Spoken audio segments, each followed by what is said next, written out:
sallallahu alayhi wa sallam.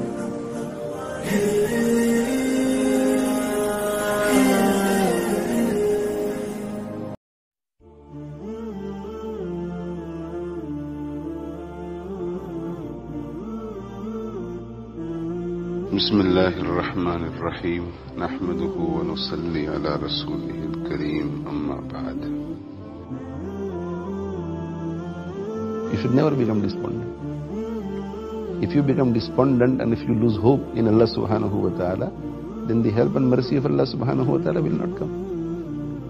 So always keep hope in Allah, number one. Number two, a person who becomes hopeless and despondent, then his resolution weakens.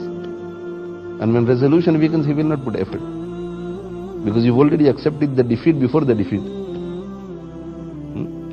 And number three, those people who sit for examinations in schools or colleges, their case and our case is very different. Because let's say you have a student who sits for GCSE examination in school, and he is only able to memorize 3 pages from the 100 pages that he was supposed to memorize, and he failed. So the 3 pages that he had memorized, he wasted his time because he's failed the exam. Now these 3 pages are useless for him. But as far as we are concerned, if we have a book of 100 pages, it is ilm of nubuwwah. And even if we memorize 1 line from it and we fail, that 1 line will be beneficial in this world and in the hereafter.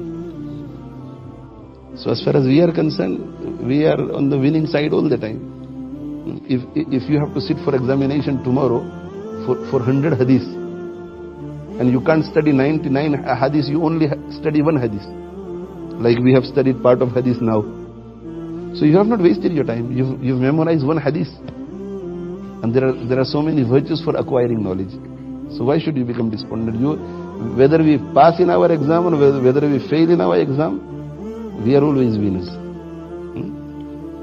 And fourth thing, that those people who become despondent, they will not work hard. And those people who don't give up, and they will continue. So out of 100 pages, you will learn 5 pages, 10 pages, whatever. Your knowledge will increase. And normally those people who strive, Allah subhanahu wa ta'ala always helps them. So you should never feel despondent. This is also from shaitan. When a person becomes hopeless, despondent, he feels low, he feels depressive, then his ability does not remain 100%. And when the ability does not remain 100%, how will you do good? So have trust in Allah subhanahu wa ta'ala. By worrying, what can you do? Whatever discrepancies you have in your studies now, you have only 11 hours before examination now. So by worrying, what can you do? So make the most of the 11 hours that you have at hand. Instead of worrying, try to do whatever you are able to do. Sometimes when a person works hard, he turns to Allah, he repents and he says to Allah that, oh Allah, make these exams easy for me. I will not be lazy from now. After the exam, I will work very hard. Then sometimes Allah subhanahu wa ta'ala helps and the questions come from only those places which he had seen.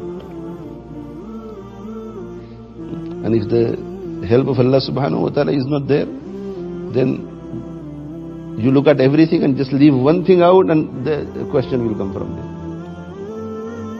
I remember in my 3rd year, the second examination, we used to have 3 examinations per year. The second examination in my 3rd year, Usul al-Shashi. About 7 lines I missed because I was sick one day. 7 lines only. And during the exam time, I looked at the whole kitab. And the whole kitab was put to memory. Up to where I was. I thought to myself, I said, only 7 lines in this small chapter, he won't ask this question. And that was out of the 3 questions, that was the whole question. And I couldn't write anything. So I knew the whole kitab. So it's up to Allah. So what we need to do is we just need to continue.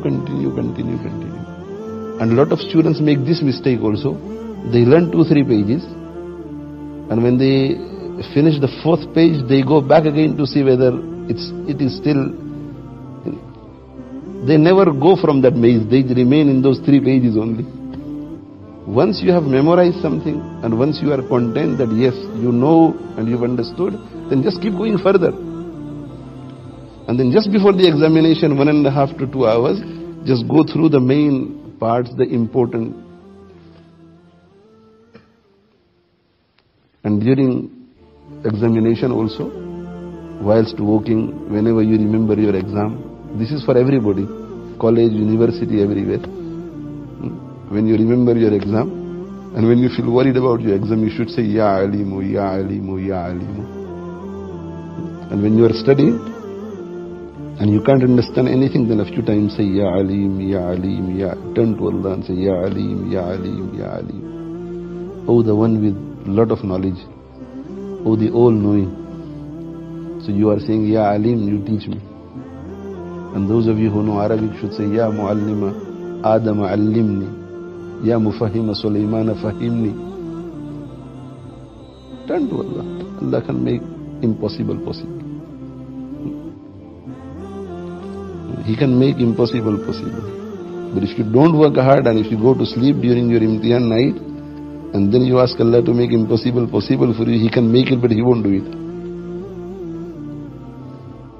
Because the principle from Allah is, the usul is, that I am with those people who strive. So may Allah make everything easy for you.